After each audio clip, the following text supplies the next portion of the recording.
안녕하세요. 박용식 시몬 신부입니다. 오늘도 제가 쓴 책 예수님 흉내 내기를 묵상합니다. 오늘은 예수님 흉내 내기 책 72면 감사해야에 대한 내용입니다. 하늘에 갓 도착한 영혼이 성 베드로의 영접을 받았습니다. 성인은 영혼에게 하늘나라를 두루 구경시켰습니다. 둘은 천사들로 가득 붐비는 거대한 작업실에 들어갔습니다. 성 베드로는 첫 번째 부서로 가서 말했습니다. 여기는 접수처라네. 하느님께 기도하는 온갖 청혼을 이곳에서 접수한다네. 영혼이 그 접수처를 유심히 바라보니 끔찍이도 바쁘게 움직이고 있었습니다. 수많은 천사들이 세상 도처 사람들이 보내온 갖가지 청혼들을 분류하고 있었습니다. 그곳을 나와 둘이 다시 걷다가 두 번째 부서에서 성 베드로가 말했습니다. 여기는 포장 및 발송처라네. 사람들에게 보내줄 은총과 축복이 이곳에서 포장되어서 지상의 청원 당사자들에게 발송되는 거지. 영원히 보니 이곳 역시 정신없이 분주했습니다. 이 부서에서도 엄청나게 많은 천사들이 일하고 있었습니다. 그만큼 많은 축복이 포장되어서 지상으로 배달되기 때문에 그럴 수밖에 없었습니다. 끝으로 작업실 후미진 구석에 있는 마지막 부서 앞에 왔습니다. 그런데 이 부서에는 단 한 명의 천사가 아무 할 일 없이 빈둥거리고 있었습니다. 이곳은 확인처라네. 성 베드로가 영혼에게 알려주었습니다. 그런데 어째서 이곳은 아무것도 할 일이 없는 겁니까? 성 베드로가 대답했습니다. 서글픈 일이야. 지상 사람들은 부탁한 축복을 받고 나서 확인서를 보낸 일이 거의 없거든. 하느님의 축복을 어떻게 확인하는 건데요? 성 베드로가 말했습니다. 간단하다네. 그저 주님 감사합니다 하면 되는 거지.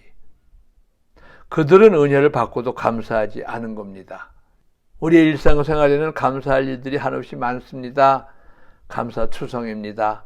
감사할 일은 꽉 차 있습니다. 그래서 감사해야 합니다. 감사하되 일이 잘 되었을 때만 감사하는 게 아니라 잘 안 되었다고 생각될 때도 감사해야 합니다. 항상 감사해야 합니다.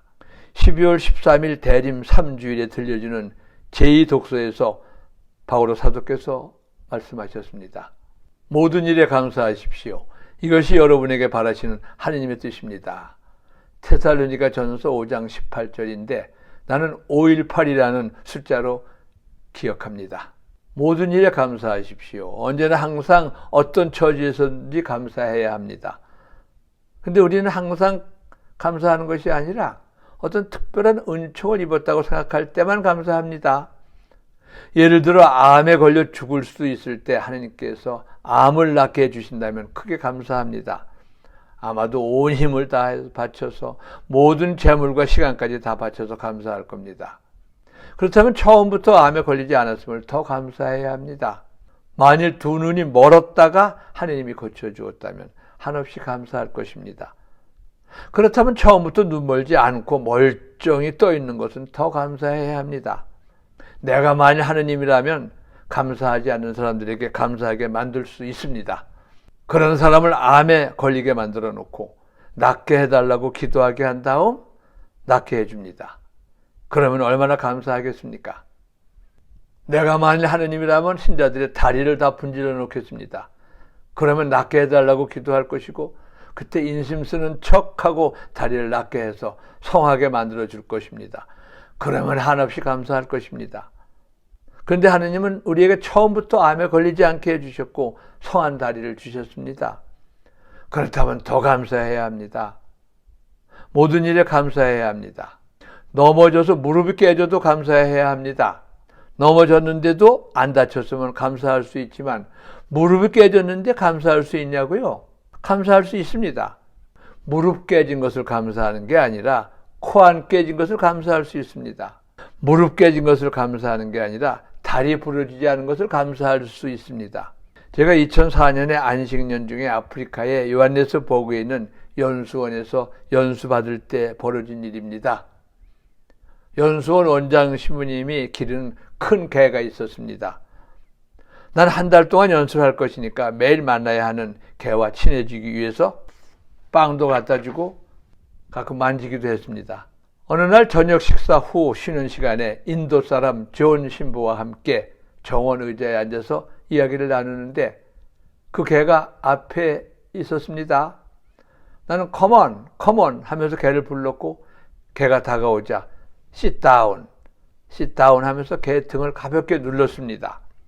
그러자 개가 머리를 쳐들며 내 얼굴을 공격했습니다. 그 순간 뭔가 뜨거운 물 같은 것이 내 얼굴을 흘러내렸습니다. 손으로 닦아보니 시뻘건 피였습니다. 바로 병원으로 갔습니다. 응급처치를 하고 주사를 맞고 약을 바르고 붕대를 붙였습니다. 치료를 마치고 연수원 내 방으로 와서 거울을 보았습니다. 거울을 보는 순간 감사합니다 라는 말이 저절로 나왔습니다.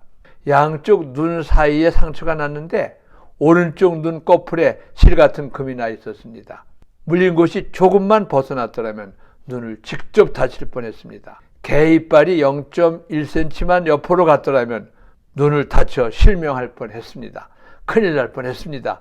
그러나 큰일을 비켜갔습니다. 눈을 직접 다치지 않았습니다. 눈을 다칠 수도 있었는데 다치지 않았습니다. 그래서 바로 감사했습니다. 얼굴 물린 것을 감사한 게 아니라 눈 안 다친 것을 감사했습니다. 개새끼한테 물려서 아파 죽겠는데도 난 감사했습니다. 눈 안 다친 것을 감사했습니다. 눈 멀 수도 있었는데 눈 멀지 않은 것을 감사했습니다. 이처럼 넘어져서 무릎이 깨져도 코 안 깨진 것을 감사할 수 있습니다.